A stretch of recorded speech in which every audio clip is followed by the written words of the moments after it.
Blog Talk Radio.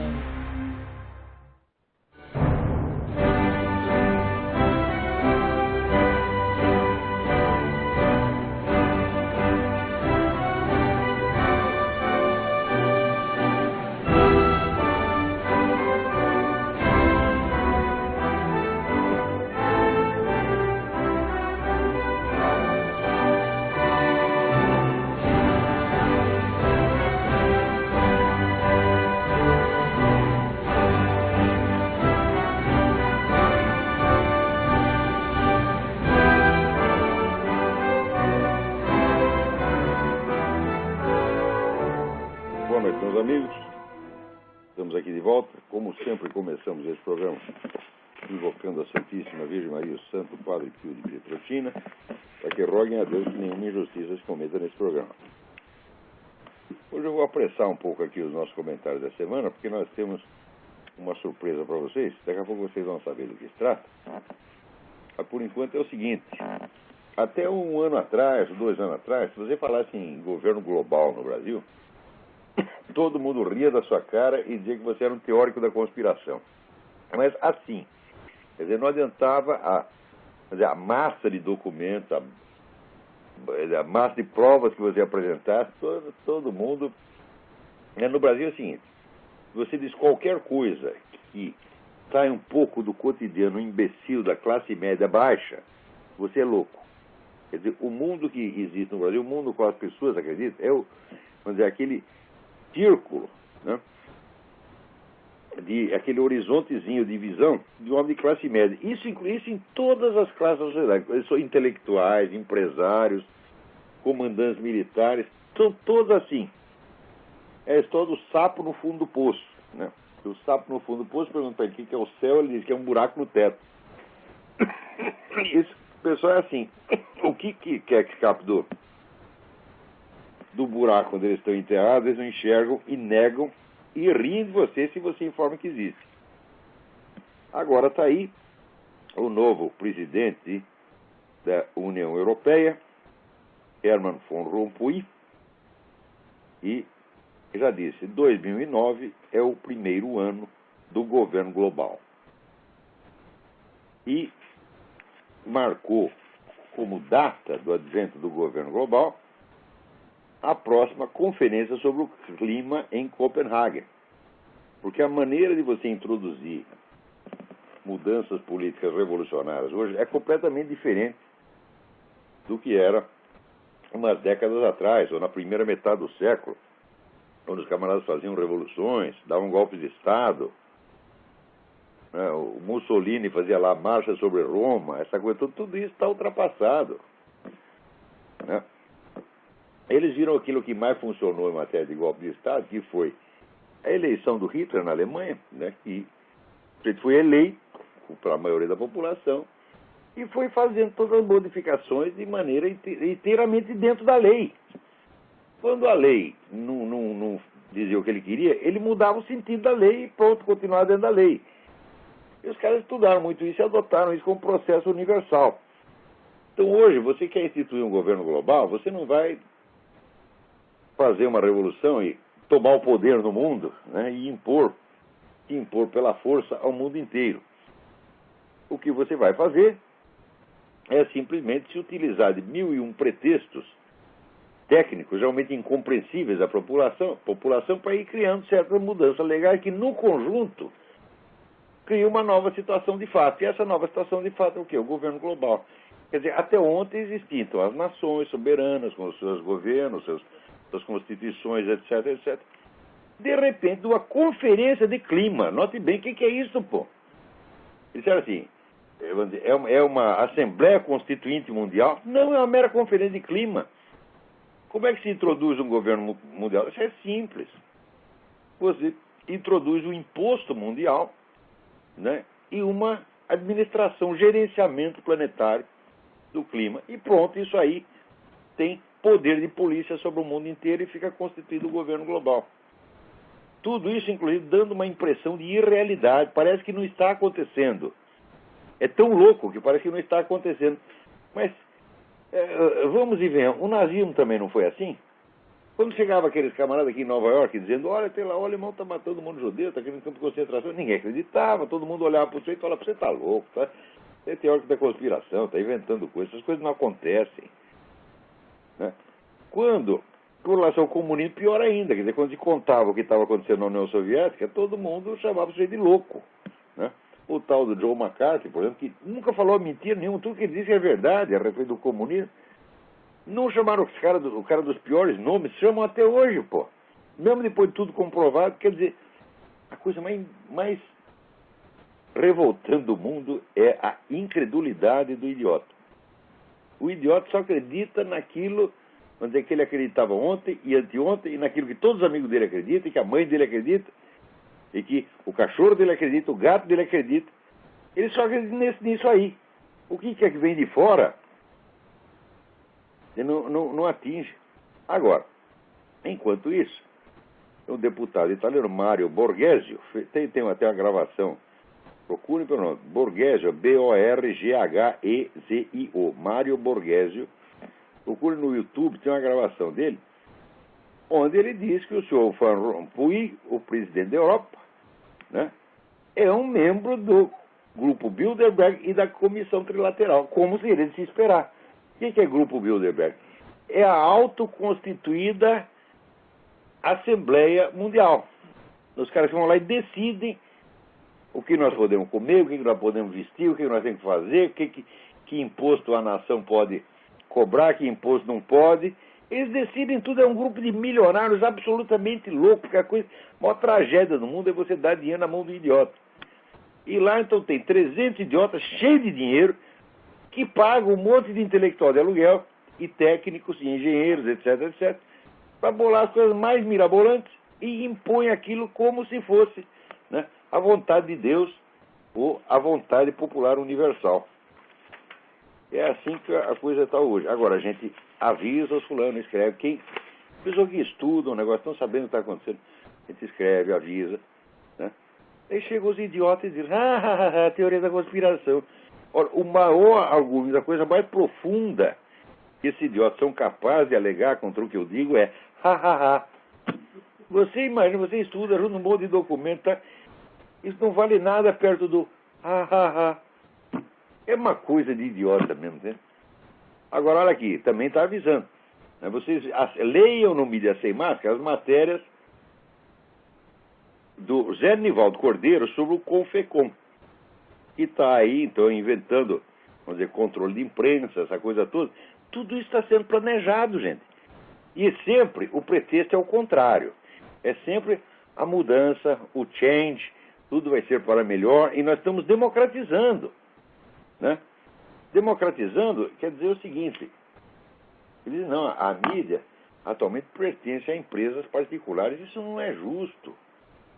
Tem que pertencer ao governo, porque o governo pertence a todos. Não tem aquele caso, Brasil, país de todos. Você não sabe que aquilo que é do governo, você manda lá. Sabia que você manda na Petrobras, você manda nos fundos de pensão, né? Você manda todo o superávit primário, meu filho, é tudo seu, sabia? Né? Então, com base nesse argumento de que é tudo seu, eles tomam tudo para eles. E se você reclama, fala, não, nós estamos democratizando, agora é seu, agora é do povo brasileiro. Né? Por exemplo, as terras que o MST invade, você não sabia? Né? Pertence a todos. Agora, experimenta entrar lá para ver se tudo não leva chumbo. Né? Agora, falando nisso, eu queria lembrar o seguinte, o nosso amigo Júlio Severo, é o grande pregador Júlio Severo, está há meses, vamos dizer, há anos, numa situação aflitiva. O sujeito sofre toda a série de perseguição no Brasil, tem um assédio judicial incrível contra ele, vem chumbo de tudo quanto é lado, e ele está num lugar incerto e não sabido do exterior. Tá certo? E está trocando de país como troca de cueca, tá entendendo? Porque fica um pouco aqui, daí vence o visto, tem que ir para lá. Isso com mulher e filho, porra. Mulher e 3 filhos. Né? Quer dizer, como é que nós estamos deixando esse grande brasileiro nessa situação de merda? Como é que nós estamos fazendo isso, minha gente? Vocês, por favor, vão lá no blog do Júlio Severo e façam doações. Essa é a obrigação moral de todos vocês. Agora, no Brasil, aqui nos Estados Unidos, quando você coloca lá um botão para doações no seu site, seu site pessoal, site da sua ONG, site de jornalismo, site de educação, o que quer que seja, né, você está sendo o mais honesto que se concebe nessa sociedade. Porque o sujeito honesto, ele pede contribuição para o seu próprio público, para quem o lê e para quem o ouve, em vez de ficar puxando o saco de instituições que depois vão determinar o que ele pode dizer, né? Então, agora, aí no Brasil é o contrário. Aí o decente é você não pedir contribuição para o público. Você vai pedir um patrocínio para a Petrobras, para, né, ou em qualquer outra grande instituição, seja política, financeira, religiosa, industrial, qualquer coisa, e fica lá. E você vira um office boy dos camaradas. Isso é que é decente no Brasil. Quer dizer, o pedido de contribuição ao público é a garantia da sua independência. Mas brasileiro é tão malicioso, é tão filha da puta, gente, que ele entende tudo invertido. É incrível, não tem aquele vagabundo daquele Alex Catarino, que é um sujeito que vive, ele é um fundraiser, ele veio aqui fazer curso de fundraising na Atlas Foundation e aprendeu o negócio e voltou para o Brasil com $1 milhão. E ele diz que eu estou cavando dinheiro, porque eu botei lá uma porcaria do botão falando make a donation. Agora estou eu aqui. Não faça doação para mim, vá lá no Júlio Severo e faça lá, porque é a coisa urgente. É um caso de calamidade. Vocês, por favor, façam isso. Né?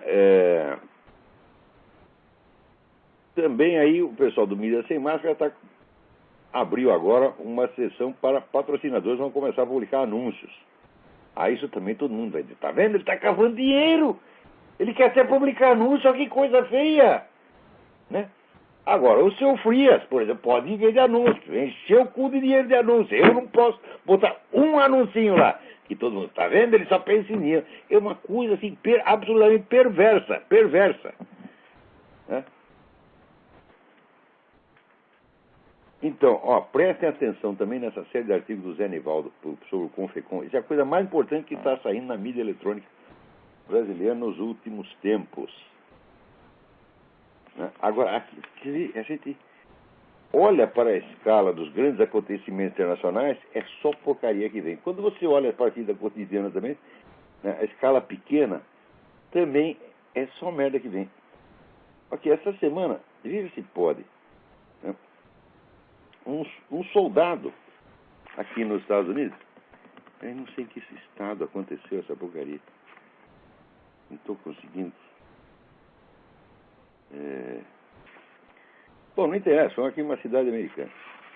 O soldado estava andando e achou no chão uma espingarda de caça velha que estava ali perdida. O que ele fez? Catou a espingarda e levou para a delegacia de polícia. Chegou na delegacia de polícia, ele foi preso por porte ilegal de arma. E foi julgado e pegou 5 anos de cana. O juiz alegou, falou, bom, não temos nada a ver com as motivações dele. As motivações podiam ser até boas, mas o fato é que ele estava de posse da arma. Mas o que é para fazer com um juiz desse? Eu sei, chute no meio do cu. Eu não consigo pensar nada mais saudável para fazer com um desgraçado disso. Quer dizer que o sujeito faz de conta que ele não está entendendo a situação real e se apega à letra da lei entendida da maneira mais estúpida que ele possa. O assessor dele, aí me dá uma interpretação estúpida. O cara fala, não, essa aí eu não sei, a pessoa sabe mais um pouco idiota. É assim, quer dizer, o sujeito que encontrou a arma na rua e veio trazer imediatamente, na mesma hora foi trazer a arma na delegacia, ele teve a posse ilegal da arma durante todo o trajeto, desde o buraco onde ele achou a espingarda até o momento que ele entrou na delegacia. Então, tem que ser preso, julgado, cumprir 5 anos de cadeia e destruir a vida do cara. O que falar de um sujeito desse? Né? Agora, aqui nós queremos fazer essa outra lei. Você não vai poder fumar perto de edifícios federais. Não é nos edifícios, não é na portaria dos edifícios, é perto dos edifícios. Porque se cada vez que você puxa um cigarro, dá uma baforada, morre 50 lá dentro. Né? Se isso fosse verdade, minha gente, eu ia fumar perto da Casa Branca o dia inteiro, você está entendendo? Ia na Casa Branca, na Câmara dos Deputados, aí ia no Brasil, ia no Palácio da Alvorada, ia ficar puf, puf, puf, fumando o dia inteiro. Infelizmente não é verdade. Né? Agora, aqui nos Estados Unidos, você vê, os militantes islâmicos, não é que alguém os está acusando de estar ligado no tráfico de drogas. Eles estão se gabando de que eles controlam parcelas cada vez maiores do tráfico de droga. Aonde? Na América Latina. Esse pessoal está dizendo isso aqui. Eles mesmos se gabam disso. Então tá aí, quer dizer, não tem ligação entre os terroristas islâmicos e Farc e PT, etc. Mas é claro que tem, minha gente. Todo esse pessoal de Farc está tudo trabalhando para o terrorismo islâmico, que é de onde tem dinheiro, pô. Agora, que o Obama vai lá na conferência do clima, né? E ele está louquinho para que haja não só o imposto mundial, no qual assim, os países mais ricos, os Estados Unidos e a Europa Ocidental, vão ter que dar 10 trilhões, né, para o terceiro mundo. Você sabe que toda a riqueza dos Estados Unidos foi tudo roubado do terceiro mundo. Onde estaria a economia americana se não fosse a Zâmbia, se não fosse Serra Leoa? Tá certo? Foi tudo produzido lá, os americanos que roubaram, minha gente. Você não sabia? Foi tudo produzido em Cuba. Né? Então, os americanos viram só de roubar isso aí. Ai, meu Deus do céu. Né? Então, agora tem que fazer imposto mundial para instituir a igualdade. Não é mais a igualdade entre os cidadãos. Porque, primeiro, assim, era igualdade perante a lei. Depois virou a igualdade quantitativa. Né? Financeira quantitativa em todo mundo. Mas não, agora também entre os países. Quer dizer, é injusto ter mais dinheiro nos Estados Unidos do que na Serra Leoa, não é? Você não acha? Então, se o PNB dos Estados Unidos é muito grande e o da Serra Leoa é zero, você tem que dar metade para a Serra Leoa, meu Deus do céu. E está lá o Obama para isso. Esse vagabundo foi posto lá com o dinheiro da Arábia Saudita, viveu o dinheiro da Arábia Saudita a vida inteira, e agora está lá para servir a Arábia Saudita. É assim que está acontecendo. Agora, enquanto isso, apareceram os climatologistas ligados a esse negócio do aquecimento global, que esse é outro truque para criar o governo global, e disseram, por que nós vamos fazer? Porque é o seguinte, o fato é que a temperatura terrestre ficou estável nos últimos 10 anos, o que nós vamos fazer? E estavam lá desesperados, né? E aí um hacker descobriu uma troca de e-mails entre cientistas ligados a esse negócio de aquecimento global, um tramando com o outro, como é que nós vamos enganar a população? Vê aí, seleciona os dados que vai ter que esconder. É tudo assim. Aposto que na mídia brasileira não saiu uma linha sobre isso aí, que é o escândalo dos escândalos. É um negócio incrível, que eu tinha acabado de publicar no Diário do Comércio um artigo dizendo que a fraude científica se tornou o meio normal e usual de governo do mundo. Se você quer implantar uma coisa, então você cria um alarmismo qualquer mediante uma série de pesquisas encomendadas já com o resultado pronto. Chama lá, ok, senhor doutor, faz uma pesquisa e prova que não sei o que, não sei o que, não sei o que. Daí o senhor doutor fala, mas se não der certo, tem que dar. O resultado tem que ser esse. E os caras aceitam. Né? Tudo quanto é universidade, instituição de pesquisa, está tudo sendo vendido para essa gente tudo se vendendo para essa gente do Bilderberg, é uma coisa impressionante. Eu tinha acabado de escrever um artigo sobre isso, no dia seguinte vem essa notícia que o hacker descobriu mais de 3.000 páginas de conversações altamente comprometedoras entre esses caras que estão vendendo o aquecimento global para o mundo. Agora, vamos parar com essa coisa e vou contar aqui que nós temos uma surpresa para vocês. Está aqui do meu lado o padre Paulo Ricardo de Azevedo, que todo mundo conhece. E nós estávamos conversando aqui sobre o negócio da mente revolucionária e surgiu a pergunta, porque eu tenho estudado esse fenômeno da mente revolucionária como um fenômeno histórico-cultural. E olha que isso aí já me dá trabalho, mas é claro que a coisa também tem dimensões espirituais que afetam, vamos dizer, todo o destino das almas humanas.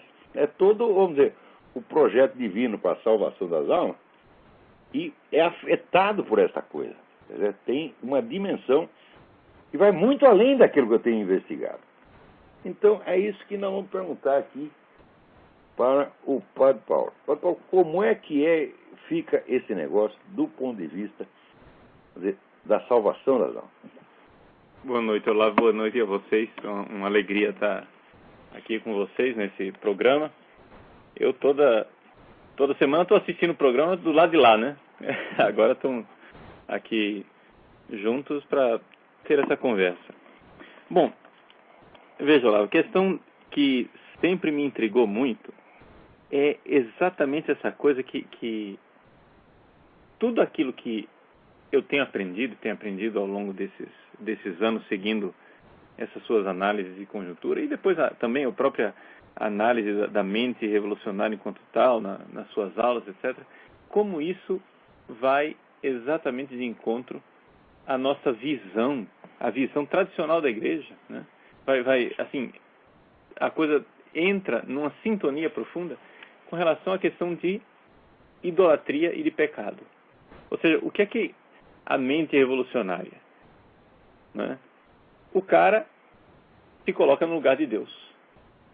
É exatamente a questão de o sujeito achar, eu vou ser capaz de produzir um mundo novo. É uma espécie de inveja de Deus, né? É uma coisa de eu me colocar no lugar de Deus. Se a gente for olhar historicamente, né, isso daí, quando que se tornou perceptível, até mesmo dentro da igreja, né?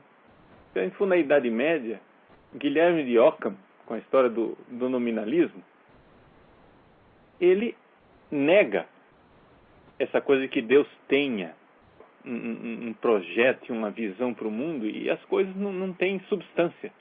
As coisas não têm essência, não têm um sonho de Deus. Quando você... Guilherme de Ockham foi o trisavô, o tataravô dos existencialistas, né, do século XX. Então, quando você primeiro começa negando e dizendo assim, Deus não projetou nada. Depois chega e diz, já que Deus não projetou, projetemos nós, façamos nós, né? E aí pronto, fiat lux, né? Faça-se a luz, eu sou o criador de todas as coisas, e é exatamente aqui que está a profunda rebeldia da mente revolucionária. A mente revolucionária, ela é uma consequência, né, direta do pecado original. Da situação primeiro o sujeito afasta Deus do cenário, depois ele quer preencher o vazio que ele mesmo imaginou. Uhum. Exato. Por quê? Porque Deus não tem projeto para as coisas, mas eu posso ter. Né? Você pega, por exemplo, todo o movimento gaysista, que é uma das tantas formas de manifestação da mente revolucionária, né?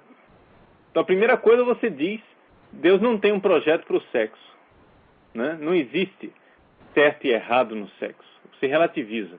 Você implanta aquela ditadura do relativismo que o Papa Bento XVI denunciou, né?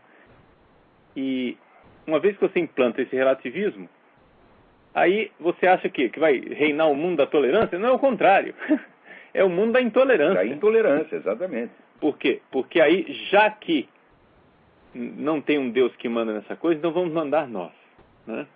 Então agora, né, eu decreto que o aparelho reprodutor, né, a reprodução, o sexo, tem tudo a ver com o sistema digestivo. Pronto. E agora vamos misturar as duas coisas e vamos fazer o ser humano do nada, né? Vamos fazer isso daí. E esta é a mente também tem do outra mundo coisa, moderno. Se eles querem ensinar, por exemplo, o homossexualismo nas escolas, para as criancinhas, eles também têm obrigação, eles estão discriminando os sadomasoquistas. Eles tinham que ensinar o sadomasoquismo também, né? E estão desprezando os perversos polimorfos. Eles tinham que ensinar tudo isso para as criancinhas. Necrofilia, né? Coprofilia, uhum, bestialidade, tudo tinha que ensinar tudo, porque são as minorias discriminadas. uhum. Tá certo? Mas eu já... A piada vira realidade, porque o Jaguar, né, que por outro lado é uma besta quadrada, ele já, 20 anos atrás, ele já dizia, né, eu, como presidente da Sociedade Internacional dos Coprófilos, exijo meus direitos, eu estou sendo discriminado. Agora, a piada virou realidade. Uhum. Sim, exatamente. E a única minoria que não tem direito são os cristãos, né? Ah, bom, nós não existimos, nós temos que ir pro lixo mesmo. É. Então, aqui que está a grande dificuldade. Você vê, eu postei no meu site, recentemente, uma palestra, aliás, são 2 palestras, analisando um pouco essa realidade, olhando para um documento específico do Concílio Vaticano II, a Gaudium et Spes, né? O Concílio Vaticano II ele fez documentos a respeito do dogma da igreja, etc. e tal, coisas assim muito boas. Por exemplo, dois documentos extraordinários, a Dei Verbum sobre a revelação, a Lumen Gentium sobre a igreja, são muito bons. Agora, o concílio quis colocar um documento a respeito da igreja no mundo atual, né? Que não é um documento dogmático. O próprio nome está dizendo Constituição Pastoral, né? Agora, o que as pessoas não entendem é que a igreja não tem infalibilidade pastoral, né? Ou seja, a igreja, quando ela ensina infalivelmente, solenemente, né? O Papa faz uma declaração ex cátedra, ou então o Concílio de Trento faz uma declaração solene e infalível, tudo bem, nós temos que aceitar aquilo como uma expressão da revelação divina, que a igreja está dizendo, olha, essa é a fé de sempre. A infalibilidade do Papa é condicionada à fidelidade dele à doutrina. Exato. Se ele chegar lá e proclamar tudo o contrário, não é. Não, aí ele não é mais Papa. Não é infalível, como ele não é Papa ele mais. Ele não é Papa, exato. Como um concílio inteiro. Que declarar uma maluquice não é concílio válido. Né? Agora, o que aconteceu? Com a Gaudium et Spes, só o início da própria Constituição, você já vê a dificuldade. Ele diz assim, começa, a alegria e a esperança do homem atual são as alegrias e esperanças do discípulo de Cristo. Dá para concordar com a frase dessa? Não dá para concordar. Não, isso é materialmente falso. Exato. Ou seja, o mundo atual... As alegrias e esperanças do movimento gay, por exemplo, né? Ou dos abortistas, não são as nossas alegrias e esperanças. Não é o mundo que eles querem, não é o mundo que nós queremos. Exatamente. Exato. Então, começou esse pacifismo dentro da igreja. Aí você vai dizer assim, mas Padre Paulo, quem é você para criticar um documento de um concílio? Eu disse, olha, eu não sou ninguém, mas eu não estou sozinho nessa história.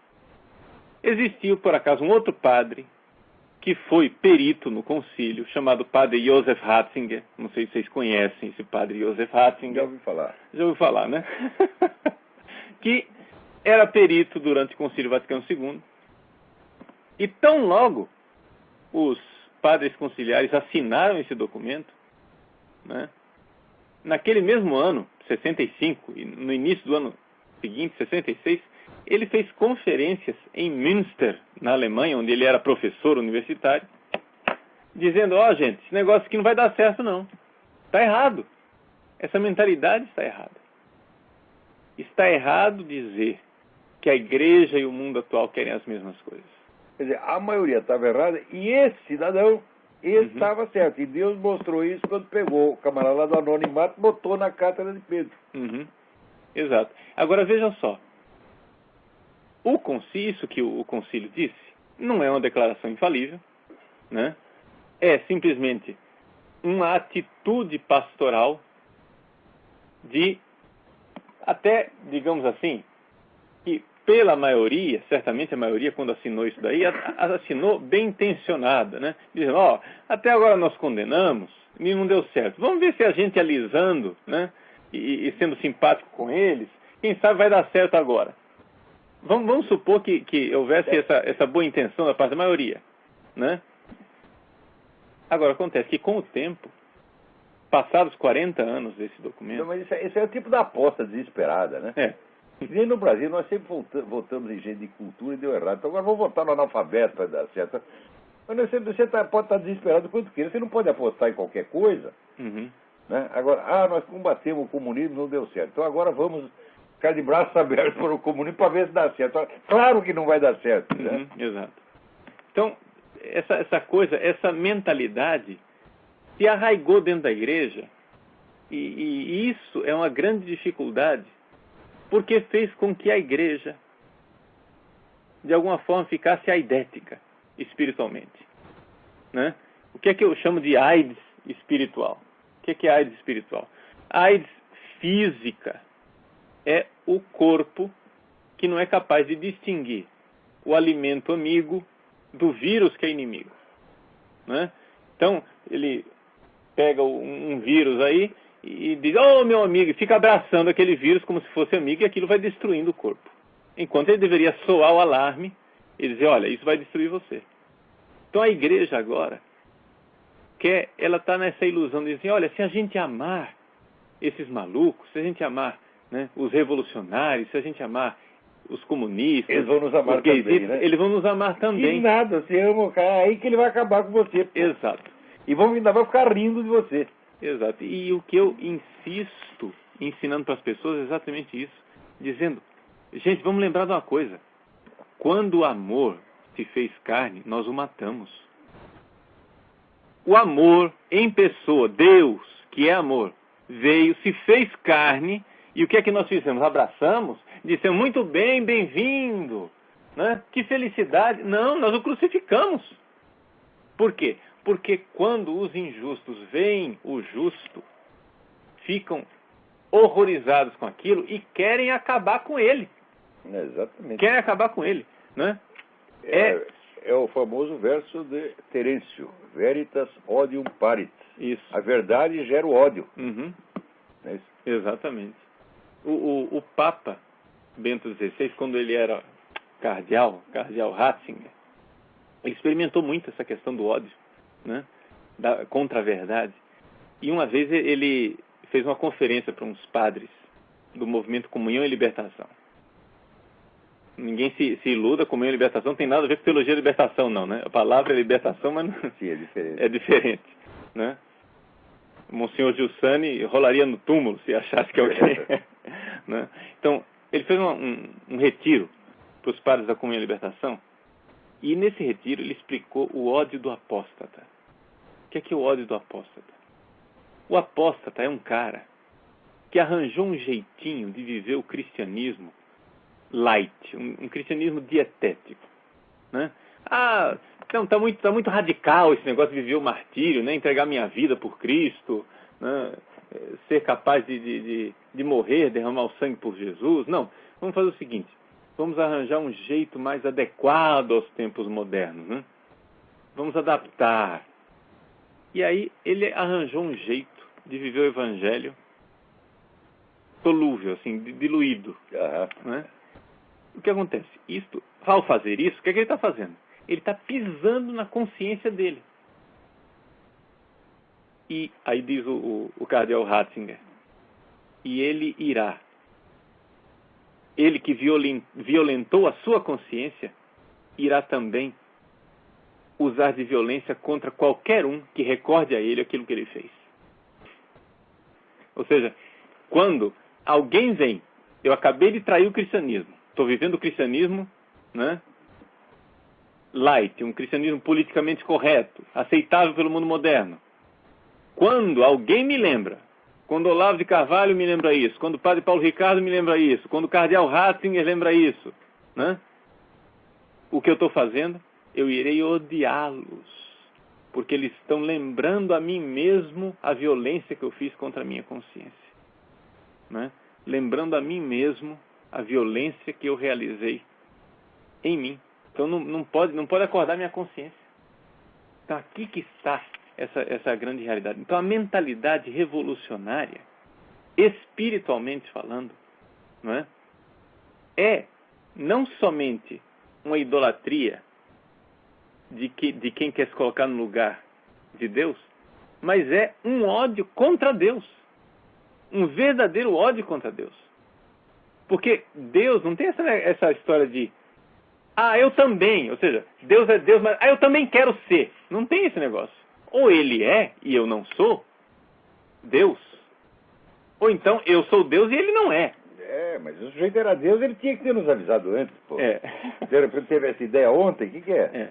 Então, se eu estou querendo ser Deus... Karl Marx, Leonardo Boff, essa coisa, de repente desaparece. Pô, mas agora que você descobriu que é Deus, pô, né? Deus sempre soube que ele era, agora você descobriu ontem. E quer que a gente engula essa? Mas é a demência, né? Demência é uma demência. É a demência. É a verdadeira demência. Eu acho, e é o ponto que eu estou estudando agora, que esse negócio de mentalidade revolucionária é um quadro clínico mesmo. Não é só uma doença do espírito, é uma doença mental em sentido estrito.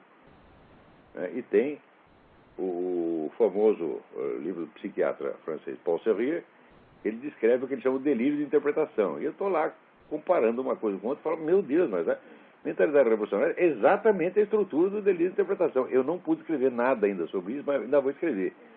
Eu só mencionei de passagem.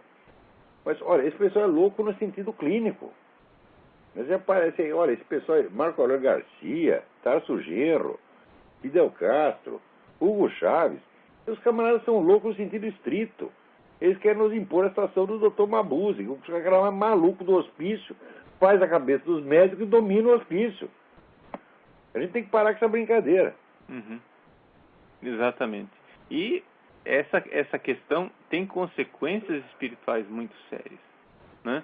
Porque nós temos essa coisinha, eles oprimem a gente e eles se sentem perseguidos. Esse negócio de gay, você não pode falar, quer dizer, eles querem impor um negócio, quem quer que fale uma palavra contra o homossexualismo vai para a cadeia. Quando eles começaram com essa coisa, eu disse, eles vão se prevalecer disso para oprimir os religiosos. Eles vão entrar dentro de igrejas, tá certo?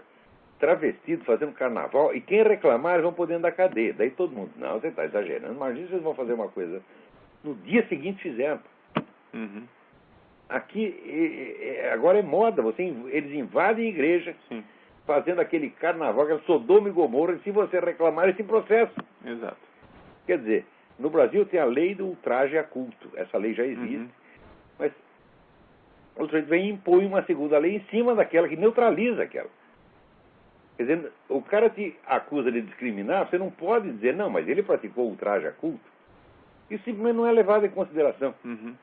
Quer dizer, eles criam essa situação opressiva e se fazem de coitadinho. Exato. Né? Quer dizer, como se nós tivéssemos... Olha, eu nunca abri minha boca para falar mal em público da conduta sexual de quem quer que fosse. Eu acho isso horrível. Esse negócio de sexo tem que ser discutido em privado, com discrição, e sempre baseado na caridade. Né? Eu fico horrorizado com esses bispo, pastor protestante, que fica um cuspindo na cara do outro. Ah, você é um adúltero, você também. Tá. Isso não se faz, gente. Isso aí não é da tradição católica fazer isso. Né? Então, nunca falei mal de ninguém. Mas se a gente abre a boca para falar, olha, está doendo, vocês estão nos oprimindo, vocês estão nos humilhando. Eles dizem, não, você é que está querendo botar nós tudo na cadeia. Você quer voltar ao tempo da Inquisição. Eu digo, mas escuta, mas a Inquisição não julgava ninguém por ser homossexual. Homossexualidade, afinal de contas, não é uma heresia. É apenas um pecado pessoal. A Inquisição julgava heréticos. Daí os caras falam, eles queriam botar na cadeia, botar na fogueira todo mundo que pensasse diferente. Fala, você não sabe, os caras não sabem nem o que é o herético. O sujeito nunca era julgado por ser ateu ou por ser judeu. Era julgado só se criava uma falsa religião católica. Aí sim. Mas os caras não sabem nem que heresia é isso. Eles pensam que heresia qualquer sujeito pensa diferente. Então, assim, as pessoas são arrogantes e burras e querem nos impor a sua própria ignorância. Exato. Veja, e a própria atitude, por exemplo, tem pensador mais tradicional dentro da igreja do que Santo Tomás de Aquino. Santo Tomás dizia claramente, não é desejável que todos os pecados sejam crime. Ou seja, nós temos pecados que são mais graves, que afetam a ordem social diretamente, não é? E estes pecados mais graves são crimes. Né? Homicídio, então muito bem, não é somente pecado, é também crime. Agora, existem, a maior parte dos pecados são pecados, mas não são crime, ninguém vai para a cadeia. Na Romênia comunista, o homossexualismo era crime. E ficou essa lei, até a última vez que ele esteve lá, ainda estava em vigor essa lei. Uhum. Isso no comunismo, que são aqueles que você gosta, não é nós que somos reacionários que fazemos isso, não. Eram os comunistas que faziam isso. Pois é. Em Cuba, é crime até hoje. Exato. Quer dizer, dois garotos lá se trancaram no banheiro, fizeram lá sua sacanagem lá dentro, pronto, quando sai lá tá na cadeia. Uhum. Isso é monstruoso. E o que é que nós, da Igreja Católica, queremos? Queremos somente o direito De dizer, olha, vocês fizeram um isso treco pecado, errado, vocês isso não não podem deve fazer ser. isso. Exato. A gente chama o sujeito, né, em privado, né? Uhum. Sim. E faz a coisa, vamos dizer, baseado na caridade, tudo, ó, você tem que se corrigir. A gente também não espera que o sujeito, ninguém espera que o sujeito mude 180 graus de um dia para o outro. Não é, você tem paciência, vai ensinando, tem toda uma tecnologia para ir melhorando o sujeito. Exato. Né? Mas se você quer fazer isso, que nem a psicóloga Rosângela Justino, que o paciente chegava lá e pedia para ela, olha, eu sou homossexual, mas eu não quero mais, não aguento mais, eu quero sair disso. Ela ajudava a sair. Agora não pode mais, ela botou um anúncio no Mídia Sem Máscara dizendo que, olha, a lei não me permite mais. Agora, se você quer mudar de sexo, meu filho, sim, aí não só é permitido, mas é até obrigatório, o governo te dá todos os meios. Então, é one way, só pode ir de um lado para o outro.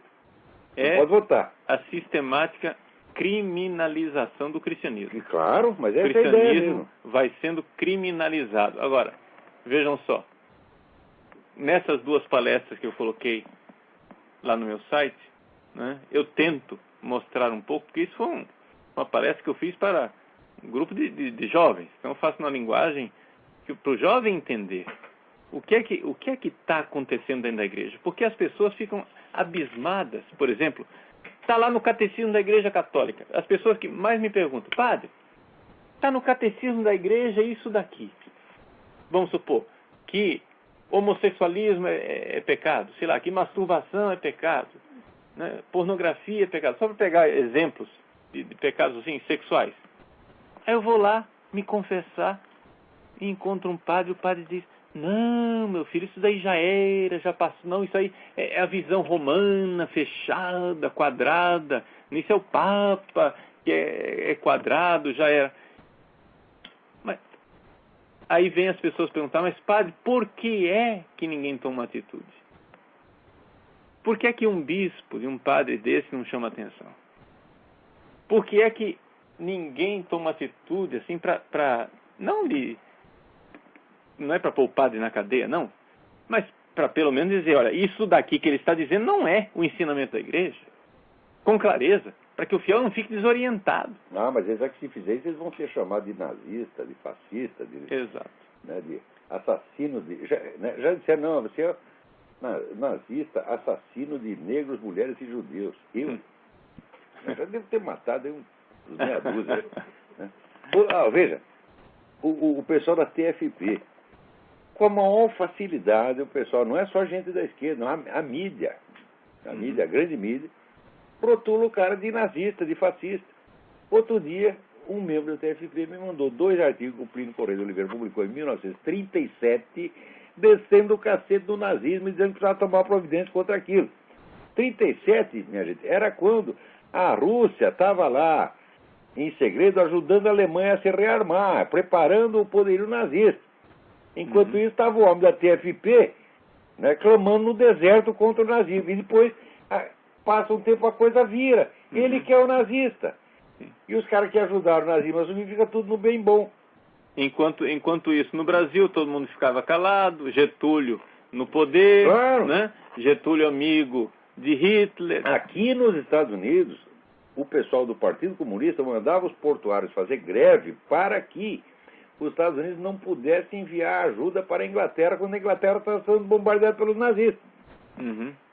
Porque tinha o pacto, né, do Ribbentrop-Molotov 39, mas antes disso já tinha outros acordos secretos que agora é que apareceram dos arquivos. Eles já estavam em acordo fazia mais de uma década. Eles sempre colaboraram. E colaboraram ao ponto do seguinte: o judeu escapava da Alemanha, né, nazista, e corria lá para a Rússia. Falava, a Rússia é a Meca, eu vou me refugiar lá. Chegava lá, o Stalin devolvia o cara, pô. Sim. E depois posava diante de nazista. Exato. Eu tive estudado a história da resistência francesa, os comunistas ficam se gabando e tal. Minha gente, os comunistas franceses só começaram a entrar na resistência depois de 41. Eles não queriam. A resistência já existia. Era tudo reacionário que nem nós que montaram aquele negócio. 3 anos depois da guerra já tinha começado. Pois é. Mas, por exemplo, antes da guerra, o Papa Pio XI já estava, que falou e claramente, né, a vida inteira contra o comunismo. O Papa Pio XI já se manifestou contra Hitler. E quando Hitler foi a Roma, né, que enfeitaram a cidade inteira de suástica, de cruz suástica, etc. e tal, né, o Papa se retirou do Vaticano. Foi para Castel Gandolfo, né, e declarou publicamente que não queria ficar em Roma porque não lhe agradava em nada ver em Roma uma cruz que não fosse a cruz de Cristo. E fez declarações contra... E Pio XII, que falava no rádio quase todo dia. Aliás, era o único sujeito que falava. Os outros governantes do mundo, tudo alisando a cabeça do cara. Aquela esquerda francesa, tudo alisando a cabeça do cara. Né? O Chamberlain, na Inglaterra, alisando a cabeça dele. Todo mundo querendo apaziguar o sujeito. O único que falava era o Papa. E depois veio os caras e soltam esse livro, essa empulhação, essa vigarice, que é o livro do Cornwell, o Papa de Cristo. Hoje a gente já sabe que foi empulhação mesmo. Sim, que diz que o Cornwell falou que não, fez uma profunda pesquisa nos arquivos secretos do Vaticano. Está lá. Quando eu estive nos arquivos secretos do Vaticano, fazendo pesquisa a respeito da história da nossa diocese, lá de Cuiabá, quando você entra, você assina um livro com o horário de entrada e assina o horário de saída. Todo mundo faz isso. Isso é sistemático. Tem lá os arquivos, porque a gente chama de arquivo secreto, né? Porque existe uma parte do arquivo do Vaticano que fica em segredo até 70 anos, porque se espera que as pessoas envolvidas morram para se publicar aquilo, né? Para não deixar pessoas que estão envolvidas em polêmicas e problemas. Só uma questão de ética. Não é porque é secreto que não dá para saber. Então, quando a gente entra lá, se assina. Esse Cornwell, ele esteve, sabe quanto tempo dentro do arquivo secreto? 2 horas. É pesquisa profundíssima. Profunda pesquisa no arquivo secreto. Meia hora você é só até chegar o livro na sua mesa, né? Pode desenvolver 1h30. Entendeu? Quer dizer, um negócio assim que a gente vê claramente, né? E é isto que, Olavo, que eu devo isto a você, que foi você quem me ensinou, e é o que eu procuro ensinar principalmente para os seminaristas e padres jovens. Nós temos que aprender como é que esse povo raciocina. Na Igreja Católica, nós temos uma tradição de debate dialético, no sentido clássico da palavra dialética, né? Não no sentido marxista, né? De debates universitários, etc. e tal. Então, dentro da Igreja, as pessoas têm a tendência de querer conversar com as pessoas nesse campo da racionalidade, de debater. O que eles não entendem é como funciona a cabeça de um revolucionário. Ele já sabe o que ele vai fazer. E aí ele raciocina de trás para frente. Aí ele vai inventar. Qualquer argumento serve para chegar onde ele quer.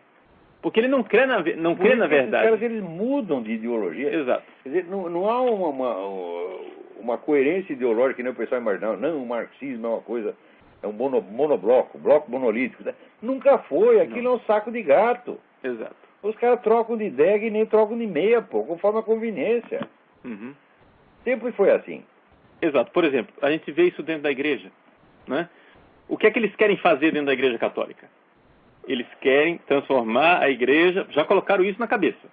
Temos que transformar a igreja numa sociedade igualitária, sem classes, né? Então não pode existir clero e leigo. Tem que ser tudo igual. Como é que nós vamos transformar clero e leigo? Na escola também não pode ter professor e aluno. Não pode. Né? No exército, assim, todo mundo vamos pela média, todo mundo é capitão. Aí, para obter isso, para chegar a isso, o que é que eles fazem? Qualquer coisa serve. Por exemplo, para desacreditar os padres, eles vão e publicam escândalos de padres pedófilos. Está vendo o que é que o celibato faz? Né? Eles mesmo que botaram esses padres pedófilos lá dentro. Isso é tudo. Exato. O que é isso? Então, vão e publicam escândalos de padres pedófilos. Aí depois que você vai e começa a dizer, olha meu filho, para um seminarista, você tem tendência homossexual e não quer seguir o celibato, eu não vou discriminar você porque você é homossexual. Meu problema com você não é homossexualismo. O problema com você é que você não segue o celibato. Então vá para casa. Porque se um heterossexual estivesse aqui dentro e não seguisse o celibato, você também, a mesma coisa, mandaria para casa do mesmo jeito. Né? Oh, tá vendo? Olha aí a discriminação da igreja contra os homossexuais. Mas escuta, mas não era você que há 5 minutos atrás dizia que a desgraça da igreja é que tem homossexuais no clero? Com os pedófilos?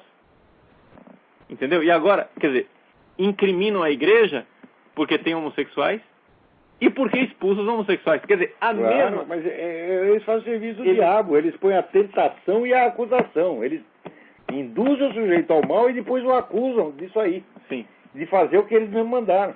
Por quê? Porque eles querem desacreditar o clero. A todo custo. Qualquer coisa serve. Qualquer argumento serve. Então, o que nós, padres, o que os bispos têm que aprender, o que os seminaristas têm que aprender, né, é que com esse pessoal não tem argumento acadêmico. A gente argumenta academicamente entre nós, que somos honestos aqui, a gente vai e conversa. Claro. Com relação a esse pessoal, nós temos que primeiro desmascarar a intenção maldosa, a perversidade deles. E chegar a dizer, olha, estão querendo acabar com o clero. Agora, para fazer isso, qualquer porrete serve para bater na cabeça dos padres. Entendeu? Qualquer argumento serve. E aqui que está a maldade. Então, nós temos que aprender sempre... Isso não vem só da esquerda, padre, porque vem dos dois lados. Aqui, o que os conservadores protestantes inventam de mentira contra a igreja é um negócio assombroso. Então a igreja apanha de um lado por um motivo e apanha do outro por outro motivo. Porque eles veem toda essa coisa do esquerdismo na igreja e eles identificam isso com a igreja. Eles inventam essa coisa. Ah, o Vaticano é que planejou o Obama. O Vaticano é que planejou a nova ordem mundial. Eles acreditam nisso, pai. Coisa de gente maluca, né? Coisa de gente maluca. Então, outro dia um cara mandou aqui um negócio. A igreja, durante 20 séculos, fez todo o possível para exterminar o povo judeu. Daí eu respondi para ele, don't send me this shit anymore. Daí ele disse, tá vendo? Suas palavras de baixo calão provam que você está no caminho do inferno. Eu disse, meu filho, você acusa injustamente milhares, milhões de cristãos. E eu dizer a palavra merda é mais grave do que isso. Esse vê que a pessoa está maluco mesmo, já perdeu completamente o senso da proporção. Sim, mas é exatamente isso. Nós temos que começar a entender que quando a pessoa não tem um princípio moral, não adianta você argumentar com ele. Então não é só o princípio, você precisa ter aqui no coração, precisa ter o amor aqui. Vamos dizer, por mais pecador que você seja, por mais filha da puta que você seja, se você tem amor àquilo, Deus vai agir sobre você e lenta, gradativamente, de uma maneira mágica, ele vai te corrigir. Às vezes, não é esse esforço seu, não. Tudo vem do céu mesmo. É a graça. É um negócio fantástico. Eu já vi isso acontecer, muitas vezes. Então não é a coisa assim de você castigar o cara porque ele fez isso. Ah, tu é homossexual, tu é adulto, tu é viciado. Não é assim, não. Nós vamos rezar pelo cara, vamos ensinar para ele o que é o certo. E se ele continuar errando, porque é fraco, nós vamos ter paciência e nós vamos rezar por ele. O que nós não conseguimos fazer e ele não consegue fazer, Deus vai conseguir. Tá, né? Exato. Eu ensino para os meus seminaristas lá, eu digo, olha, uma das primeiras obrigações de um padre, tem uma frase de um santo padre da igreja, um padre da igreja que é pouco conhecido, Santo Isaac o Sírio. Ele era um padre bastante antigo e vivia fora do Império Romano. Ele diz assim, o homem que chora os seus pecados é maior do que aquele que ressuscita os mortos. Ou seja, um santo que chora os seus pecados é alguém que tem... É mais importante isso do que você ter a capacidade de se ressuscitar os mortos. E o pessoal não sabe a importância disso, porque você ter a clara consciência da sua culpa é você ter a medida exata da sua posição na ordem real das coisas. Exato. É uma coisa importantíssima. Se você apaga o senso de culpa, você já está vivendo o mundo da fantasia. Uhum. E aquela cretina da Marilena Chauí falando, não, eu quero viver sem culpas. Aí viver sem culpa, você desliga a sua consciência e vira um idiota. Pior, vira Marilena Chauí. mas é exatamente... Eu quero saber todas as minhas culpas. Todas. É uma fábrica de perversos. Né? Fábrica de perversos. Isso é a fábrica de perversos, claro. Né? Então, enquanto nós, né, cristãos, aqui que está essa coisa de chorar os próprios pecados, contar com a misericórdia de Deus, com o perdão de Deus diário, né? É isto que faz o cristão. E aqui que está a grandeza do Evangelho. Essa é a boa notícia. Eu serei salvo, né, tendo essa atitude diante de Deus, contando com a misericórdia dele. Porque o Evangelho é isso. É a miséria que encontra a misericórdia. Não é uma raça de cátaros, de puros. Por exemplo, pessoal da direita e conservadores que quer fazer uma igreja dos puros, dos cátaros, sem pecados, entendeu? Nós temos que ser Isso é maluco também. É maluquice. Isso é maluquice. Isso daí é revolução do mesmo jeito. Mentalidade revolucionária. Mentalidade revolucionária. Por quê? Porque o que é que haverá neste mundo? O que é que nós podemos esperar? Papa Bento XVI coloca. O que é que nós podemos esperar nesse mundo? Nós podemos esperar que tenhamos força, até o nosso último dia de vida, de lutar contra o mal, dentro de nós e fora de nós. Né? Essa vida é o trajeto do pecado até a graça. Um longo e complicadíssimo projeto. Exato. Né? Não é uma coisa assim que, pum, de repente, tu virou santinho e acabou tudo. Não é assim. Porque mesmo o mais santo, ele tem o conflito, ele tem a tentação, ele tem o lado... É o pecado original, ele continua carregando aquilo. Então, mesmo as pessoas que querem ser fiéis à igreja têm que entender, nós não somos melhores do que os outros. Essa atitude é fundamental. Fundamental, porque essa ideia de que você pertence a uma minoria eleita, aos predestinados que vão melhorar o mundo, essa ideia estraga você completamente. Sim. Olha, eu prefiro dizer, qualquer narcotraficante, viado, bandido, do que o sujeito com essa ideia na cabeça. Exato. Isso aí é a base da destruição. Exato. E a gente vê, por exemplo, na Sagrada Escritura, que a eleição de Deus consiste exatamente ou seja, no contrário. Ou seja, Deus, quando elege o pequeno, elege o miserável, que não é melhor do que os outros, mas elege aquela pessoa para quê? Para, no amor daquela miséria, ele mostrar misericórdia. O Evangelho é isso. É a misericórdia que encontra a miséria. É, né? Isso mesmo.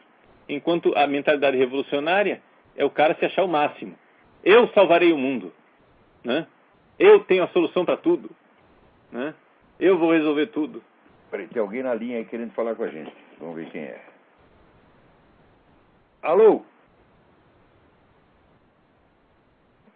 Alô? Caiu a ligação. Tá muita chuva aí, então... Tudo bem, continue, padre.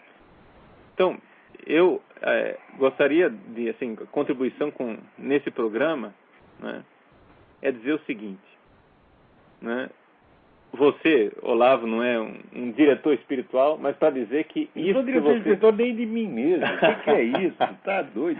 Mas essas coisas que você ensina, essa atitude, né, que você ensina, que basicamente a atitude é o projeto dos grandes filósofos, né?